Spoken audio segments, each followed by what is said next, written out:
السلام علیکم ناظرین کرام و سامعین کرام۔ آج کا ہمارا موضوع ہے محمد صلی اللہ علیہ وسلم کا ستارہ کیسے چمکا۔ تو شروع کرتے ہیں۔ بسم اللہ الرحمن الرحیم۔ ملک شام کا ایک یہودی ایس مکہ سے کچھ فاصلے پر رہتا تھا۔ وہ جب بھی کسی کام سے مکہ آتا، وہاں کے لوگوں سے ملتا تو ان سے کہتا، بہت قریب کے زمانے میں تمہارے درمیان ایک بچہ پیدا ہوگا، سارا عرب اس کے راستے پر چلے گا، اس کے سامنے ذلیل اور پست ہو جائے گا، وہ عجم اور اس کے شہروں کا بھی مالک ہو جائے گا۔ یہی اس کا زمانہ ہے۔ جو اس کی نبوت کے زمانے کو پائے گا اور اس کی پیروی کرے گا، وہ اپنے مقصد میں کامیاب ہو جائے گا۔ جس خیر اور بھلائی کی وہ امید کرتا ہے وہ اس کو حاصل ہوگی، اور جو شخص اس کی نبوت کا زمانہ پائے گا مگر اس کی مخالفت کرے گا، وہ اپنے مقصد اور آرزوؤں میں ناکام ہوگا۔ مکہ معظمہ میں جو بھی بچہ پیدا ہوتا، وہ یہودی اس بچے کے بارے میں تحقیق کرتا اور کہتا، ابھی وہ بچہ پیدا نہیں ہوا ہے۔ آخر جب نبی کریم صلی اللہ علیہ وسلم اس دنیا میں تشریف لائے تو عبد المطلب اپنے گھر سے نکل کر اس یہودی کے پاس پہنچے۔ اس کی عبادت گاہ کے دروازے پر پہنچ کر انہوں نے آواز دی۔ ایس نے کہا، کون ہے؟ انہوں نے اپنا نام بتایا، پھر اس سے پوچھا، تم اس بچے کے بارے میں کیا کہتے ہو؟ اس نے کہا، پھر بولا، ہاں، تم ہی اس کے باپ ہو سکتے ہو۔ بے شک وہ بچہ پیدا ہو گیا ہے جس کے بارے میں نے تم لوگوں سے کہا کرتا تھا۔ وہ ستارہ آج طلوع ہو گیا ہے جو اس بچے کی پیدائش کی علامت ہے، اور اس کی علامت یہ ہے کہ اس وقت اس بچے کو درد ہو رہا ہے۔ یہ تکلیف اسے 3 دن تک رہے گی اور اس کے بعد یہ ٹھیک ہو جائے گا۔ راہب نے جو یہ کہا تھا کہ بچہ 3 دن تک تکلیف میں رہے گا، تو اس کی تفصیل یہ ہے کہ آپ نے 3 دن تک دودھ نہیں پیا تھا، اور یہودی نے جو یہ کہا تھا کہ ہاں آپ اس کے باپ ہو سکتے ہیں، اس سے یہ مراد ہے کہ عربوں میں دادا کو بھی باپ کہہ دیا جاتا تھا، اور نبی کریم صلی اللہ علیہ وسلم نے ایک بار خود فرمایا تھا، میں عبد المطلب کا بیٹا ہوں۔ یہودی نے عبد المطلب سے یہ بھی کہا تھا، اس بارے میں اپنی زبان بند رکھیں، یعنی کسی کو کچھ نہ بتائیں، ورنہ لوگ اس بچے سے زبردست حسد کریں گے، اتنا حسد کریں گے کہ آج تک کسی نے نہیں کیا، اور اس کی اس قدر سخت مخالفت ہوگی کہ دنیا میں کسی اور کی اتنی مخالفت نہیں ہوئی۔ پوتے کے متعلق یہ باتیں سن کر عبد المطلب نے ایس سے پوچھا، اس بچے کی عمر کتنی ہوگی؟ یہودی نے اس سوال کے جواب میں کہا، اگر اس بچے کی عمر طبیعی ہوئی تو بھی 70 سال تک نہیں ہوگی، بلکہ اس سے پہلے ہی 61 یا 63 سال کی عمر میں وفات ہو جائے گی، اور اس کی امت کی وسط عمر بھی اتنی ہوگی۔ اس کی پیدائش کے وقت دنیا کے بت ٹوٹ کر گر جائیں گے۔ یہ ساری علامات اس یہودی نے گزشتہ انبیاء کی پیشے گوئیوں سے معلوم کی تھی، اور سب کے سب بالکل سچ ثابت ہوئیں۔ قریش کے کچھ لوگ عمرو بن نفیل اور عبداللہ بن حجش وغیرہ ایک بت کے پاس جایا کرتے تھے۔ یہ اس رات بھی اس کے پاس گئے جس رات آپ صلی اللہ علیہ وسلم کی پیدائش ہوئی۔ انہوں نے دیکھا وہ بت اوندھے منہ گرا پڑا ہے۔ ان لوگوں کو یہ بات بری لگی، انہوں نے اس کو اٹھایا، سیدھا کر دیا، مگر وہ پھر سے گر گیا۔ انہوں نے پھر اس کو سیدھا کیا، وہ پھر الٹا ہو گیا۔ ان لوگوں کو بہت حیرت ہوئی، یہ بات بہت عجیب لگی۔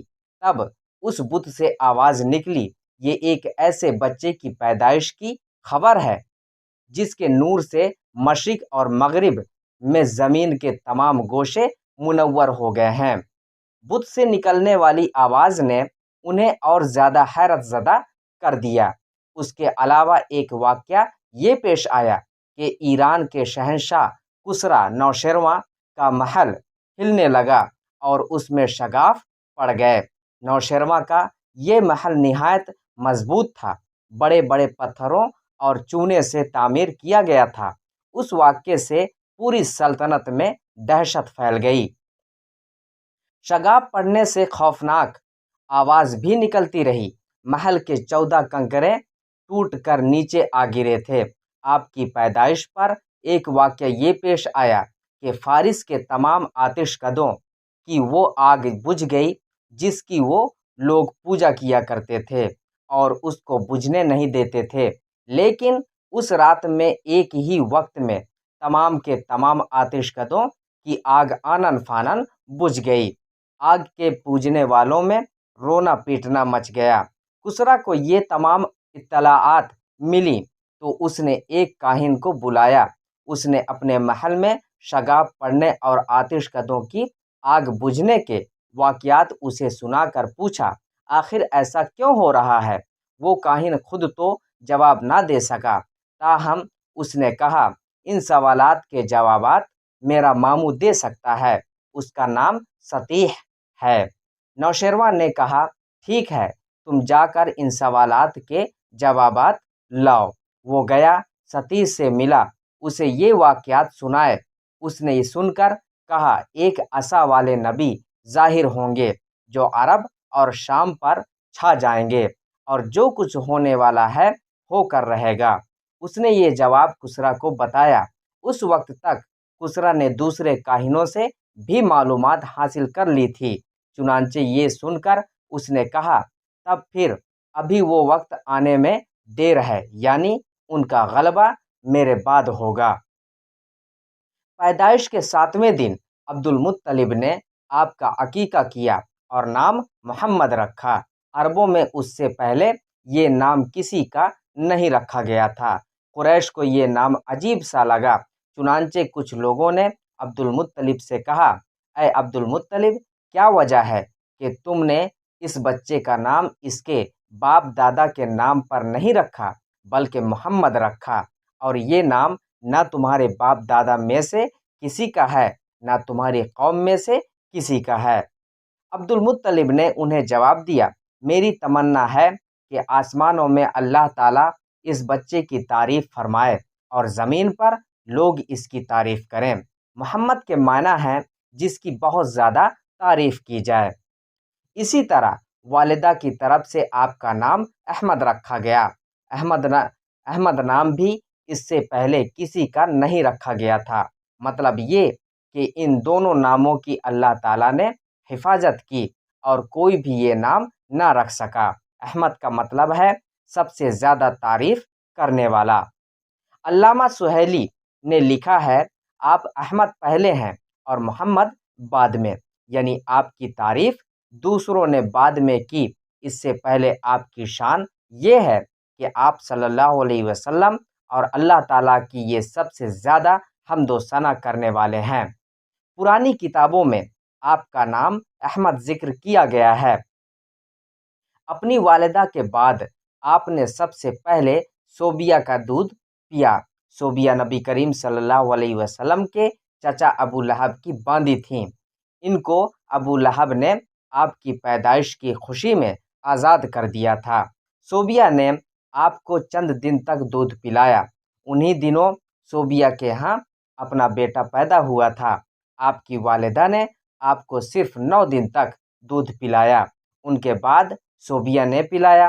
پھر دودھ پلانے کی باری حضرت حلیمہ سعدیہ رضی اللہ تعالی عنہ کی آئی۔ حضرت حلیمہ سعدیہ رضی اللہ تعالی عنہ اپنی بستی سے روانہ ہوئیں۔ ان کے ساتھ ان کا دودھ پیتا بچہ اور شوہر بھی تھے۔